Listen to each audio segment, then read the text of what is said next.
ನಮ್ಮ ಆಫೀಸ್ನಾಗ HR ಎಂಥ ಚೆನ್ನಾಗವ್ರು ನೋಡಕ್ಕೆ. ಹ್ಯಾಂಡ್ಸಮ್ ಆಗವ್ರೆ. ನೋಡಕ್ಕೆ ಎಂಥ ಖುಷಿ ಆಗ್ತದೆ. ಅಂತ ಗಂಡನ ಕಟ್ಕೋಬೇಕಾಗಿರೋ ನಾನು ಯಾವನ ಕಿತ್ತೋಗಿರೋ ನನ್ನ ಮಗನ ಕಟ್ಕೊಂಡು ನಾನೇ ಅವನಿಗೆ ದುಡ್ಡು ತಂದು ಹಾಕ್ತಿದ್ದೀನಲ್ಲ. ಇಂಥ ಜೀವನ ಬೇಕಾ ನನಗೆ ಅಂತ ಅನ್ನಿಸ್ತೈತೆ ಇವಾಗ ನನಗೆ. ಇದೆಲ್ಲ ಬೇಕಿತ್ತ ನನಗೆ ಬೊಡ್ಡಿಗೆ. ಬಿಡು. ಆದ್ರೆ ನಮ್ಮ HR ಮ್ಯಾನೇಜರ್ನ ಫಸ್ಟ್ ಸಲ ನೋಡಿದ್ದು ಲವ್ವಟ್ಟು ಫಸ್ಟ್ ಸೈಟ್ ಆಗೋಗ್ಬಿಡ್ತು ನಂಗಂತೂ ನಾನು. ಆದರೆ ಬಿಡು, ನನ್ನ ಮದುವೆ ಆಗೋಗ್ಬಿಟ್ಟೈತೆ. ಏನು ಮಾಡೋಕ್ಕಾಗಕ್ಕಿಲ್ಲ ಇವಾಗ. ಅನುಸರಿಸ್ಕೊಂಡು ಅನುಭವಿಸ್ಕೊಂಡು ಹೋಗಬೇಕು ಅಂತ ನನ್ನ ಮಗನ ಕಟ್ಕೊಂಡಿದ್ದೀವಿ ಅಂದಮೇಲೆ ಹಂಗೆ ಇರ್ತದಲ್ವ ಕಷ್ಟ ಗಿಷ್ಟ ಎಲ್ಲ ನನಗೆ.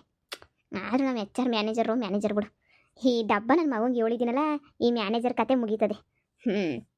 ನನ್ನೇ ಕೆಲಸದಿಂದ ತೆಗಿತೀಯಾ? ನಾನು ನಿನಗಿನ್ನ ಕಿತ್ತೋದು ಆಟ ಆಡ್ಕೊಂಡು ಬಂದಿರೋಳು ಕಣ. ನೀನು ನನ್ನ ಮುಂದೆ ನೀನೆಲ್ಲ ಬಚ್ಚ ಬಿಡು. ಲೇ ಆಶಾ, ನಾಳೆಯಿಂದ ಕೆಲ್ಸಕ್ಕೆ ಬರ್ಬೇಡ ಅಂತ ನೆನ್ನೆ ಮ್ಯಾನೇಜರ್ ಹೇಳಿದ್ರು ತಾನೇ? ಅವನು ಹೇಳೋನೆ ಅಂತ ಹೇಳಿದ ತಕ್ಷಣ ಕೆಲ್ಸಕ್ಕೆ ಬರ್ಬಾರ್ದ ನಾನು? ನಾನೇ ಕೆಲಸ ಬಿಡೋನಿ ಅಂತ ಅನ್ಕೊಂಡಿದ್ದೆ. ಅವ್ನು ಹೇಳೋನೆ ಅಂತ ಗೊತ್ತಾದ್ಮೇಲೆ ನಾನು ಯಾಕೆ ಕೆಲಸ ಬಿಡಬೇಕು ಅಂತ ಹೇಳ್ಬಿಟ್ಟು ಮುಚ್ಕೊಂಡು ಕೆಲ್ಸಕ್ಕೆ ಬರ್ತಿರೋದು. ಏನು ಮಾಡಂಗವನವನು? ನಾನು ತಲೆನೇ ಕೆಡ್ಸ್ಕೊಳಕ್ಕಿಲ್ಲ. ಲೇ ಅವಯ್ಯ ಮೊದಲೇ ಕ್ರಾಕ್ ಕಣೆ ಅವನು. ನೀನು ಯಾಕೆ ಸುಮ್ಕೆನೇ ಹಿಂಸೆ ಮಾಡ್ಕತೀಯ? ಸುಮ್ಕೆನೇ ನೀನು ನೆಮ್ಮದಿಯಾಗಿರೋದು ಕಲ್ತ್ಕ ನೀನು. ಇದೆಲ್ಲ ಬೇಕಾ ನಿನಗೆ ಹೇಳು? ಬ್ಯಾರೆ ಫ್ಯಾಕ್ಟ್ರಿನಾಗೆ ನಾನೇ ಏನೇ ಮಾತಾಡ್ತೀನಿ, ಹೋಗ್ಬಿಟ್ಟು ಬ್ಯಾರೆ ಫ್ಯಾಕ್ಟ್ರಿನಾಗೆ ಏನೇ ಕೆಲ್ಸಕ್ಕೆ ಸೇರ್ಕ, ಸರಿನಾ? ಇವಾಗ ಇದೆಲ್ಲ ಬೇಕಾ? ಅಲ್ಲ, ಬೇಕು. ಅವನಿಗೆಲ್ಲ ಎದ್ರುಕೊಂಡು ಕೆಲಸ ಬಿಡ ಅಂತ ಕಿತ್ತೋದಳು ನಾನಲ್ವೇ? ನನ್ನ ಮಗಂಗೆ ಯಾವ ಬಡ್ಡಿ ಎದ್ರುಕತ್ತಳೆ? ಅವ್ನು ಬೇಕೇ ಇಲ್ಲ ನನಗಂತೂ. ಬಂದು ಮಾತಾಡಲಿ ನನ್ನ ಹತ್ರ, ಆಮೇಕಿಂದ ಮಾತಾಡ್ತೀನಿ. ನಾನು ಏನೇನು ಮಾಡಬೇಕೋ ಎಲ್ಲ ಮಾಡಿದ್ದೀನಿ, ಆಗ್ಲೇ ಸುಮ್ಮನಿರು. ಏನೇನೋ ಮಾಡಿದ್ದೀನಿ ಅಂತ ಹೇಳಿದ್ರೆ ಲೇ ಸರಿ ಬಿಡು, ನಿನ್ನಿಷ್ಟ. ಅವಯ್ಯ ಬಂದು ನಾ ಹೇಳ್ದಂಗೆ ಆಡ್ತಾನಲ್ಲ, ಅವಾಗ ನೀನು ಬುದ್ಧಿ ಬರ್ತೈತೆ. ಅಲ್ಲಿ ಗಂಟ ನಿನಗೇನು ಬುದ್ಧಿ ಬರಲ್ಲ. ಬರ್ಲಿ ಯಾರಿಗೂ ಎದ್ರುಕೊಳಕ್ಕಿಲ್ಲ ನಾನಂತೂ. ಬರ್ಲಿ ಅಕ್ಕ. ಹೇಳಮ್ಮಿ. ಅಕ್ಕ, ಆ ಮ್ಯಾನೇಜರು ಎಲ್ರೂ ವಿಚಾರಿಸ್ತಾ ಇದ್ದ. ಎಲ್ಲರೂ ಫಿಟ್ಟಿಂಗ್ ಇಕ್ತಾವ್ರೆ. ಆಶಾ ಬಂದವಳೆ ಸಾ ಅಂತ ಹೇಳ್ಬಿಟ್ಟು ಎಲ್ರೂ ಫಿಟ್ಟಿಂಗ್ ಇಕ್ತಾವ್ರೆ. ಎಲ್ರೂ ಇಕ್ಕುದ್ರೆ ಇಕ್ಲಿ ಬಿಡು. ಮೇನ್ ಯಾರಿಗೆ ಇಕ್ಬೇಕು ಅವ್ರಿಗೆ ಇಕ್ಕಿದೀವಲ್ಲ ಫಿಟ್ಟಿಂಗು. ಇನ್ನು ಇವ್ರಿಗೆಲ್ಲ ಇಕ್ಬಿಟ್ಟು ಏನಾಗಬೇಕು ಬಿಡು. ಬಿಟ್ಟಾಗ ತಲೆ ಕೆಡಿಸ್ಕೊಬೇಡ, ಕೆಲಸ ಮಾಡೋವು. ಮ್ಯಾನೇಜರ್ ಆಗಲೇ HR ಆಗಲೇ ಎಲ್ಲ ಕಡೆ ಇನ್ಫಾರ್ಮೇಷನ್ ಕಲೆಕ್ಟ್ ಮಾಡವ್ರಿ. ಅಯ್ಯೋ, CC ಕ್ಯಾಮ್ರದ್ದು ಫುಟೇಜ್ ಎಲ್ಲನೂ ಇಸ್ಕೊಂಡು ಎಲ್ಲನೂ ನೋಡವ್ರಂತೆ. ನಾನು ನೋಡಿ ಕೇಳಿಸ್ಕೊಂಡೆ. ನಾನು ಅಲ್ಲಿ ಮಾತಾಡ್ತಾ ಇದ್ರು. ಏನೋ ಆಗೈತೆ ಪ್ರಾಬ್ಲಮ್ ಅನ್ನಿಸ್ತೈತೆ. HR ಎಲ್ಲ ಕಡೆನೂ CC ಕ್ಯಾಮ್ರಾ ತಗೊಬಿಟ್ಟು ಬಂದು ಇಲ್ಲ ಹತ್ರ ಫುಟೇಜ್ ಎಲ್ಲ ಕೊಡ್ರಿ ಅಂತ ಕೇಳ್ತಾವ್ರೆ ಅಂತ ಹೇಳ್ಬಿಟ್ಟು ಹೇಳ್ತಾ ಇದ್ರು. ಈಗ ಇಲ್ಲರ CC ಕ್ಯಾಮ್ರಾ ಫುಟೇಜ್ ಎಲ್ಲನೂ ತಗೊಂಡೋಗ್ತಾವ್ರೆ. ಹೌದಾ? ಗೊತ್ತಾಗ್ಲಿ ಬಿಡು. ಏಯ್ ಆಶಾ, ನಿಂಗೆ ಎಷ್ಟು ಸಲ ಹೇಳ್ಬೇಕು ನಿನ್ಗೆ? ಒಂದ್ಸಲ ಹೇಳಿದ್ರೆ ನಿಂಗೆ ಅರ್ಥ ಆಗಲ್ವಾ? ಕೆಲ್ಸಕ್ಕೆ ಬರ್ಬೇಡ ಅಂತ ಹೇಳ್ಬಿಟ್ಟು ನಿಂಗೆ ನೆನ್ನೆ ಹೇಳಿದ್ದೆ ತಾನೆ. ಮತ್ತೆ ಇಲ್ಲಿ ಕೆಲ್ಸಕ್ಕೆ ಏನಕ್ಕೆ ಬಂದೆ? ಎದ್ದೋಳು ಮೇಲ್ಗಡೆ, ಎದ್ದೋಳು. ಇಲ್ಲಿ ನಿನಗೆ ಕೆಲಸ ಇಲ್ಲ, ಹೋಗ್ತಾ ಇರು ಸುಮ್ಮನೆ. ನಾನು ಯಾಕೆ ಹೋಗ್ಬೇಕು ಕೆಲಸದಿಂದ? ನಾನು ಹೋಗಲ್ಲ ಕೆಲಸದಿಂದ. ನಾನು ಕೆಲಸ ಮಾಡೋದೇನೆ. ನಾನಂತೂ ಕೆಲಸ ಬಿಟ್ಟು ಹೋಗಕ್ಕೆ ಸಾಧ್ಯನೇ ಇಲ್ಲ. ನೀನು ಮ್ಯಾನೇಜರ್ ಹೇಳ್ತಾ ಇದ್ದೀನಿ, ಬೇರೆ ಹೇಳ್ತಿಲ್ಲ. ಮ್ಯಾನೇಜರ್ ಹೇಳ್ತಿರೋದು. ಬಾಯಿ ಮುಚ್ಕೊಂಡು ರೈಟ್ ಹೇಳು. ನಿಂದ ಏನಾಯ್ತು ಸ್ಯಾಲ್ರಿ ಎಲ್ಲನೂ ನಾನು ಮಾತಾಡಿ ಸರ್ ಹತ್ರ ಮಾತಾಡ್ಬಿಟ್ಟು ಎಲ್ಲ ನಿನಗೆ ಸ್ಯಾಲ್ರಿ ಎಲ್ಲ ಕೊಡಿಸ್ಬಿಡ್ತೀನಿ. ಇಲ್ಲಿಂದ ಹೋಗ್ತಾ ಇರು. ಸರ್, ನಾನು ಹೇಳ್ಬಿಟ್ಟು ಕಳಿಸ್ತೀನಿ ಬಿಡಿ ಸರ್. ನಾನೇ ಮಾತಾಡ್ತೀನಿ ಅವಳ ಹತ್ರ. ಅವಳು ಸ್ವಲ್ಪ ಬೇಜಾರು ಮಾಡ್ಕೊಂಡಿದ್ಲಲ್ಲ, ಮನೆ ಕಡೆ ಕಷ್ಟನಂತೆ. ಅದಕ್ಕೆ ಸಡನ್ನಾಗಿ ಕೆಲಸ ಬಿಡೋಕ್ಕಾಗಿಲ್ಲ ಸರ್. ನೀವೇನು ಯೋಚನೆ ಮಾಡಬೇಡಿ ಸರ್, ನಾನು ಅವಳನ್ನ ಕಳಿಸ್ತೀನಿ. ಇಲ್ಲಿಂದ ನಾನು ಹೋಗಲ್ಲ. ಯಾರು ಹೇಳಿದ್ರು ನಾನು ಇಲ್ಲಿಂದ ಹೋಗಲ್ಲ. ನನ್ನಿಷ್ಟ, ನನಗೆ ಕೆಲಸ ನನ್ನಿಷ್ಟ. ಏಯ್, ಇದೇನು ನಿಮ್ಮ ಅಪ್ಪಂದ? ಇದೇನಾದ್ರೂ ಫ್ಯಾಕ್ಟ್ರಿ? ಏನೆಂದಿದ್ದು?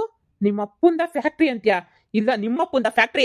ಮ್ಯಾನೇಜರ್ ಹತ್ರ ಹೆಂಗ್ ಮಾತಾಡ್ಬೇಕು ಅಂತ ಹೇಳ್ಬಿಟ್ಟು ನೀನು ಕಾಮನ್ ಸೆನ್ಸ್ ಇಲ್ವಾ ನಿನ್ಗೆ? ಸ್ಟುಪಿಡ್, ಏನಂತ ಮಾತಾಡ್ತಾ ಇದೆಯಾ ನೀನು? ನಾಳೆಯಿಂದ ಬರಬಾರ್ದು ಅಂತ ಹೇಳಿದಿನಲ್ಲ, ಬರಬಾರ್ದು ಅಂತ ಏನಕ್ಕೆ ಬಂದೆ ನೀನು ಹೇಳು? Get lost. ಒಂದು ನಿಮಿಷ, ಒಂದು ಸೆಕೆಂಡ್ ಇಲ್ಲಿ ಇರಬಾರ್ದು ನೀನು. ನನಗೆ ಮೊಯ್ಯೆಲ್ಲ ಉರಿಸ್ಲೇಬೇಡ ನೀನು. ಹೋಗ್ತಾ ಇರು ಸುಮ್ಮನೆ. ಹೇಳಿದ್ನಲ್ಲ, ನಾನು ಹೋಗಲ್ಲ. ನೀನು ಏನು ಮಾಡ್ತೀಯಾ? ಈ ಗಾರ್ಮೆಂಟ್ಸಿಂದ ನೀನು ಹೋಗ್ತೀಯೋ ಇಲ್ಲ ನಾನು ಹೋಗ್ತೀನೋ ನೋಡೋಣ, ಸಮಾಧಾನ ಮಾಡ್ಕ. ಇಷ್ಟೊಂದು ಯಾಕೆ ಬೇಜಾರು ಮಾಡ್ಕೊಂತೀಯಾ? ಲೇ ಲೇ ಲೇ ಲೇ ವಿಲನ್ ಕಳ್ಳ ನಾನು, ಹೀರೋಯಿನ್ ಅಲ್ಲ, ವಿಲನ್ನು. ಗೊತ್ತಲ್ಲ ಮೊದಲೇನೆ ನಾನು ಏನು ಅನ್ಕೊಬಿಟ್ಟಿದ್ದೀಗ ನೀನು? ಓಹೋ, ಸಾಧು ಪ್ರಾಣಿ. ಉಗುತ್ ರುಗಿಸ್ಕೊತಾಳೆ, ಮೆಟ್ನ ಕೊಡೋದು ಹೊಡ್ಸ್ಕೊತಾಳೆ ಅನ್ಕೊಬಿಟ್ಟಿದ್ಯಾ? ಊರಾಗ ಬಂದು ಆಶಾ ಅಂತ ನನ್ನ ಹೆಸ್ರು ಹೇಳು. ಅವರೇ ನಾನು ಅವ್ರಿಗೆ ಕತೆ ನಿನಗೆ ಹೇಳ್ತಾರೆ. ಬ್ಯಾರನ್ನೇ ಕೇಳಿ ನಮ್ಮ ವೀಕ್ಷಕರನ್ನ ಹೇಳ್ತಾರೆ ನನ್ನ ಯೋಗ್ಯತೆ ಏನು ಅಂತ ಹೇಳ್ಬಿಟ್ಟು. ನಿನ್ನ ಥರ ಆಟ ಎಲ್ಲನೂ ಚಿಕ್ಕ ಹುಡುಗಿನಾಗೆ ನೀ ಆಟ ಆಡ್ಕೊಂಡು ಬಂದ್ಬಿಟ್ಟಿದ್ದೀನಿ ನಾನು. ಓ, ನಮಗೇನು ಹೊಸ್ದಲ್ಲ, ನೀನು ಅನ್ಕೊಂಡಿರ್ಬೋದು ಅಷ್ಟೇ ನೀನಿಯ. ನನಗೇನಿದೆಯಲ್ಲ ಏನು ಹೊಸ್ದು ಅಲ್ಲ, ಏನೂ ಅಲ್ಲ. ಒಯ್ತಾ ಇರು ಸುಮ್ಕೆ ನೀನಿಯ. ಬಂದ್ಬಿಟ್ಟ ಇಲ್ಲಿ ಹೇಳಕ್ಕೆ ಏನು ಎದ್ರಕೊಬಿಟ್ಟು ನಿನಗೆ ಗಡ ಗಡ ಗಡ ಅಂತ ನಡುಗ್ಬಿಟ್ಟು ಕೆಲಸ ಬಿಟ್ಬಿಡ್ತೀನಿ ಅಂತ ಅನ್ಕೊಬಿಟ್ಟ. ಇನ್ನೊಂದು ಬೇಕಾದ್ರೆ ಕೆಲಸ ಬಿಡಿಸ್ತೀನಿ, ನಾನು ಮಾತ್ರ ಕೆಲಸ ಬಿಡಕ್ಕಿಲ್ಲ. ಹಂಗೆಲ್ಲ ಮಾತಾಡ್ಬಾರ್ದು, ಸುಮ್ಮನೆ ಪನಿಷ್ಮೆಂಟ್ ಕೊಡ್ತಾರೆ. ಹೇ, ನನ್ನ ಮೇಲೆ ಯಾಕೆ ಪನಿಷ್ಮೆಂಟ್ ಕೊಡ್ತಾರೆ? ನಾನೇನು ಮಾಡಿದ್ದೀನಿ ಪನಿಷ್ಮೆಂಟ್ ಇದು ಮಾಡ್ಕೊಳ್ಳೋಂಥದ್ದು? ನಾನು ಏನು ಅನ್ಕೊಂಡ್ಬಿಟ್ಟವ್ರೆಲ್ಲರೂ ನಾನು ಪನಿಷ್ಮೆಂಟ್ ನಾನು ಅದೇನತ್ತೆ ಏನು ಪನಿಷ್ಮೆಂಟ್ ಕೊಡ್ತಾರೆ? ತಪ್ಪು ಮಾಡಿರೋನೇ ರಾಜರೋಷ ಓಡಾಡ್ಕೊಂಡಿರ್ಬೇಕಾದ್ರೆ ನಮ್ಗೆ ಯಾಕೆ ಪನಿಷ್ಮೆಂಟ್ ಕೊಡ್ತಾರೆ? ಇವನು ಅಂದರೆ ಇವ್ರ ಅಪ್ಪ ಅಂತೀನಿ ನಾನು. ತಪ್ಪು ಮಾಡ್ದಾಗ ನೀನು ತಲೆ ಎತ್ಕೊಂಡು ಓಡಾಡ್ತಾ ಇದ್ದೆ. ಅಂತಂದ್ರೆ ತಪ್ಪೇ ಮಾಡಿಲ್ಲ. ಇವಾಗ ನಾನು ತಲೆ ತೆಗೆಸ್ಕೊಂಡು ಕುಂತ್ಕೊಬಿಡ್ತೀನ? ಸಾಧ್ಯನೇ ಇಲ್ಲ ಬಿಡು. ಏಯ್, ತುಂಬಾ ಅತಿ ಆಯ್ತು. ಏನ್ ಇಷ್ಟೊಂದು ಓವರಾಗಿ ಮಾತಾಡ್ತಾ ಇದೆಯಲ್ಲ? ಒಬ್ಬ ಮ್ಯಾನೇಜರ್ ಹತ್ರ ಈ ತರ ಮಾತಾಡೋದು? ನಿನಗೆ ಬೇರೆ ಎಲ್ಲೂ ಕೆಲಸ ಸಿಗ್ಬಾರ್ದು, ಹಂಗ್ ಮಾಡ್ತೀನಿ. ಹೌದಾ? ಚಾಲೆಂಜಾ? ನೀನು ಕೆಲಸ ಸಿಗಲ್ವೋ, ನನಗೆ ಕೆಲಸ ಸಿಗಲ್ವೋ? ನೋಡು ಅದೇನಿದ್ರು ಹೋಗ್ಬಿಟ್ಟು ಯಾರ ಹತ್ರ ಮಾತಾಡ್ಬೇಕು ಅವ್ರ ಹತ್ರ ಮಾತಾಡ್ಕ. ನಿನಗೆ ಯಾವ ಅಧಿಕಾರನೂ ಇಲ್ಲ ನನ್ನ ಕೆಲಸದಿಂದ ತೆಗೆದಾಕಕ್ಕೆ. ಎಚ್ ಆರ್ ತೆಗೆದಾಕ್ಬೇಕು ಬಂದ್ಬಿಟ್ಟು ನನ್ನ ಕೆಲಸದಿಂದ. ಈ ತರ ಎಲ್ಲಾನು ನೀನು ಬಂದ್ಬಿಟ್ಟು ಕೆಲಸ ಬಿಟ್ಟು ಹೋಗಂತ ಹೋಗಕ್ಕೆ ನಾನು ಏನು ಅನ್ಕೊಬಿಟ್ಟಿದ್ಯಾ? ನಾನು ಹೋಗಕ್ಕಿಲ್ಲ. ಯಾವಳು ಹೇಳ್ಕೊಟ್ಲು? ಆ ಮನೆಗಳೆಲ್ಲ ಮನೆಯಲ್ಲಿ ಕಂಬಳಿ ಹೇಳ್ಕೊಟ್ಲ ನಿನಗೆ? ಮನೆ ಕೆಲಸದಿಂದ ತೆಗೆದಾಕ್ಬಿಡೋಣ ಅಂತ ಹೇಳ ಮನೆಯಳಿಗೆ. ನನ್ನ ಪೂರ್ತಿ ಬುದ್ಧಿ ಅವಳಿಗೆ ಇನ್ನೂ ಗೊತ್ತಿಲ್ಲ. ಗೊತ್ತಾಗ್ಬಿಟ್ರೆ ಅಲ್ಲೇ ಬಿದ್ದೋಗ್ಬಿಡ್ತಲ್ಲ ಅಷ್ಟೇನೆ. ಒಯ್ತಾರ ಸುಮ್ಕೆನೆ ಕೆಲಸ ಬಿಟ್ಟು ನಾನು ಹೋಗಲ್ಲ. ಅದೇನು ಮಾಡ್ತೀಯೋ ಮಾಡು. ಏ manager sir, good morning sir. ಯಾಕೋ ಮೇನ್ ಎಚ್ ಆರ್ ಕರೀತಿದ್ದಾರೆ, ನೀವು ಹೋಗಿ ಮೀಟ್ ಮಾಡ್ಬೇಕಂತೆ ಅವ್ರನ್ನ. ಹಾ ಸರ್, ಇಲ್ಲೊಂದು ಸ್ವಲ್ಪ ಪ್ರಾಬ್ಲಮ್ ಆಗಿತ್ತು ಸರ್, ಸಾಲ್ವ್ ಮಾಡ್ತಾ ಇದ್ದೀನಿ. 2 ನಿಮಿಷ ಸರ್, ಹೋಗ್ತೀನಿ. ಹಾ, ಅವ್ರದ್ದೇನೋ ಅರ್ಜೆಂಟಾಗಿ ಅವ್ರನ್ನ ಕಳಿಸು ಅಂತ ಹೇಳಿದ್ರು. ಅರ್ಜೆಂಟಾಗಿ ಹೋಗಿ ಮೀಟ್ ಮಾಡು.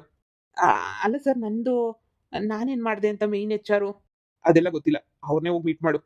ಅನಿಸುತ್ತಿದೆ ಯಾಕೋ ಇಂದು. ಎಚ್ ಆರ್ ಮ್ಯಾನೇಜರ್ ಕರೀತಾವ್ರೆ. ಅವ್ರ ಹತ್ರ ಹೋಗಿ ನೀನು ಎಷ್ಟು ದುರಂಕಾರ ಮಾಡ್ತಾ ಇದೀಯಾ, ನೀನು ಎಷ್ಟು ಅವತಾರ ಮಾಡ್ತಾ ಇದೀಯ ಅಂತ ಹೇಳ್ತೀನಿ. ಅವರೇ ಬಂದು ನಿನ್ನ ಜುಟ್ಟಿಡ್ದು ಈಚೆ ಕಡೆಗೆ ಹಾಕ್ತಾರೆ, ನೋಡ್ತಾ ಇರು. ಏನು ಪವರ್ ನಂದು ಅಂತ ಕೇಳ್ದಲ್ಲ, ತೋರಿಸ್ತೀನಿ ನನ್ನ ಪವರ್ ಏನು ಅಂತ ಹೇಳಿ. ಏನು ಮಾಡೋಕ್ಕಾಗಲ್ಲ ಅಂತ ಅನ್ಕೊಂಡಿದ್ಯಾ? ಕೆಲ್ಸಕ್ಕೆ ಬರಬೇಡ ಅಂದ್ರೂ ಬಂದಿದ್ಯಾ ಅಂದರೆ ಮೆಚ್ಚಬೇಕು ನಿನ್ನ. ಅದಕ್ಕೆ ಈಗ ನಾನು ಅಲ್ಲಿಗೆ ಹೋಗ್ಬೇಕು ಅಂದ್ಕೊಂಡಿದ್ದೆ ಎಚ್ ಆರ್ ಹತ್ರನೇ. ಆದರೆ ಅವರೇ ಕರೆದವ್ರೆ. ನೀನು ಫುಲ್ಲು ಡೀಟೇಲ್ಸ್ನ ಹೇಳಿ ನೋಡು. ಅವರೇ ಬಂದು ಹೆಂಗೆ ಎಲ್ಲರ ಮುಂದೆನೂ ಹೊರಗಡೆ ಹಾಕ್ತಾರೆ ನಿನ್ನ ಅಂತ ಹೇಳಿ. ಮರ್ಯಾದೆ ಉಳಿಬೇಕು ಅಂದರೆ ಈಗಲೇ ಹೊರಟೋಗು. ಮರ್ಯಾದೆ ಹೋದ್ರೂ ಪರವಾಗಿಲ್ಲ ಅಂತ ಹೇಳಿದ್ರೆ ಆರಾಮಾಗಿರು. 10 ನಿಮಿಷ ಬಿಟ್ಕೊಂಡು ಬರ್ತೀನಿ. ಮರ್ಯಾದೆ ಹೋದ್ರೂ ಪರವಾಗಿಲ್ಲ, ನಾನು ಇಲ್ಲೇ ಇರ್ತೀನಿ. ನಿನ್ ಕರ್ಮ. ಏಯ್, ಏನು ಇಷ್ಟೊಂದು ಅವಾಜಾಗಿ ಮಾತಾಡ್ತೀಯಲ್ಲ? ಇದೆಲ್ಲ ನೀನು ಬೇಕಿತ್ತೇನೆ ನಿನಗೆ? ಯಪ್ಪ, ನೀನು ಸುಮ್ಮನೆ ಇರೋಕ್ಕಿಲ್ಲ ಅಂತ ಅನಿಸುತ್ತೆ ಅಲ್ವಾ ನೀನು? ನನಗಂತೂ ತಲೆ ಕೆಟ್ಟೋಗಿ ಭಯನೇ ಆಯ್ತೈತೆ.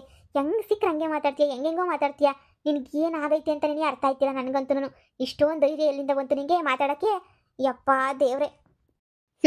ಎದ್ರುಕೊಂಡು ಕುತ್ಕೊಳಕ್ಕೆ ನಾನೇನಿಲ್ಲಿ ತಪ್ಪು ಕೆಲಸ 420 ಕೆಲಸ ಮಾಡಿಲ್ಲ ಕಣಕ್ಕ. ಸುಮ್ಮನೆ ಕೆಲಸ ಮಾಡು. ನಾನೇನು ಮಾಡಿದ್ದೀನಿ ಅಂತ ಕೆಲಸನ ತೆಗಿತಾನೆ. ಯಾಕೆ ನಿಯತ್ತಾಗಿರೋರು ಹೆಣ್ಮಕ್ಳಿಗೆ ಕಾಲನೆಲ್ವ ಇದು? ನಿಯತ್ತಾಗಿದ್ದೀನಿ ನಾನಂತೂ. ನನ್ನಂತವ್ರಿಗೆ ಏನಾರ ಮೋಸ ಮಾಡಿದ್ರೆ ಏನಾಯ್ತದೆ ಅಂತ ಆ ಮ್ಯಾನೇಜರ್ಗೆ ತೋರಿಸ್ಕೊಟ್ಟಿದ್ದೀನಿ ಅಷ್ಟೇ. ನೀನು ಅಕ್ಕ ಕೆಲಸ ಮಾಡೋವಾಗ ಸುಮ್ಕೆನೆ ಆಗ್ತಲೇ ಕೆಡಿಸ್ಕೊತೀಗ. ನನ್ನ ಮಗ ನೋಡ್ತೀರ, ಅವ್ನಿಗೆ ಎಂತ ಗತಿ ಬರ್ತದೆ ಅಂತ ಹೇಳ್ಬಿಟ್ಟು ನಿಧಾನಕ್ಕೆ. ಅವನು ಸುಮಾರು ವರ್ಷದಿಂದ ಕೆಲಸ ಮಾಡ್ತಾವನೆ. ಸರಿ ಬಿಡು, ನಿಂಗೆ ಏನು ಹೇಳೋಕ್ಕಾಯ್ತದೆ? ಅಂತೂ ಈಗ ಎಚ್ ಆರ್ ಎಲ್ಲ ನೀನು ಬಂದು ನೀನು ಕೆಲಸದಿಂದ ಹಂಗೆ ನೀಟಾಗಿ ಕಳಿಸ್ಬಿಡ್ತಾರೆ. ನೀನು ಕೆಲಸ ಬಿಟ್ಟು ಹೋಗ್ಬೇಕಾಯ್ತದೆ. ಎಷ್ಟು ಹೇಳಿದ್ರು ಅಷ್ಟೇ ಬಿಡು. ನಿನ್ಗಂತೂ ಏನೋ ಕೆಲಸ ಬಿಡಕ್ಕೆ ರೆಡಿ ಆಗಿದೆಯಲ್ಲ, ಬಿಟ್ಬಿಟ್ಟು ಹೋಗು. ಗೊತ್ತಾನೆ ಎಚ್ ಆರ್ ಅವಯ್ಯ ಸಖತ್ತು ಸ್ಟ್ರಿಕ್ಟು ಗೊತ್ತಾ? ಒಂದ್ಸಲ ಉಗ್ತಾ ಅಂದರೆ ಹಂಗೆ ಹೋಗ್ತಾ ಇರ್ಬೇಕು ಅಷ್ಟೇ, ಹಂಗೆ ಉಗಿದು ಕಳಿಸ್ತಾನೆ. ಆದರೂ ಎಚ್ ಆರ್ ಮ್ಯಾನೇಜರು ಒಂಥರ ಚೆನ್ನಾಗವ್ರೆ. ಒಂಥರ ಡ್ರೀಮ್ ಬಾಯ್ ಆಗೋಗ್ಬಿಟ್ರು ನನಗಂತೂ. ಅವ್ರು ಬಂದು ಬೈದ್ರು ಖುಷಿನೇ, ಹೊಗಳಿದ್ರು ಖುಷಿನೇ, ಏನು ಮಾಡಿದ್ರು ಖುಷಿನೇ ನನಗಂತೂ. ಅಷ್ಟು ಇಷ್ಟ ಆಗೋಗ್ಬಿಟ್ರು. ಅಕ್ಕ ಸೈಡಿಗೆ ಬನ್ನಿ, ನನ್ನ ಪಾಡಿಗೆ ನಾನು ಕೆಲಸ ಮಾಡ್ಕೊತೀನಿ. ಆಮೇಲೆ ಕರ್ಕೊಂಡು ಬಂದು ಪೆಂಡಿಂಗ್ ಉಳಿತು, ಅದು ಉಳಿತು, ಇದು ಉಳಿತು ಅಂತ ಹೇಳ್ಬಿಟ್ಟು ಸುಮ್ಮನೆ ನನಗೆ ಯಾಕಕ್ಕ ತಲೆನೋವು? ಎಲ್ಲ ಕೆಲಸ ಮಾಡೋದು ಮಾಡಿ ಕೂತ್ಕೊಬಿಟ್ರೆ ಯಾರನ್ನ ಮಾತಾಡಂಗವ್ರು ನನ್ನ ಬಗ್ಗೆ? ಹೇಳು, ನಿನ್ನಿಷ್ಟ, ಏನಾದರೂ ಮಾಡ್ಕೊ. ನಮ್ಮ ಪಾಡಿಗೆ ನಾವು ಇರೋಕೆ ನಮ್ಗೆ ಬರೋದೇ ಇಲ್ಲ. ಯಾರಾದರೂ ನನ್ನ ಬಗ್ಗೆ ಮಾತಾಡಿದ್ರು ಸೈಲೆಂಟಾಗಿ ಸುಮ್ಮನೆ ಇರಬೇಕು ಅಂದ್ರೆ ಅದು ಹೆಂಗೆ ಸಾಧ್ಯ? ನನ್ನ ಗಂಡ ಬೇಕಾದ್ರೆ ಇರ್ಬೋದು, ನಾನಂತೂ ಇರೋಕ್ಕಿಲ್ಲಪ್ಪ.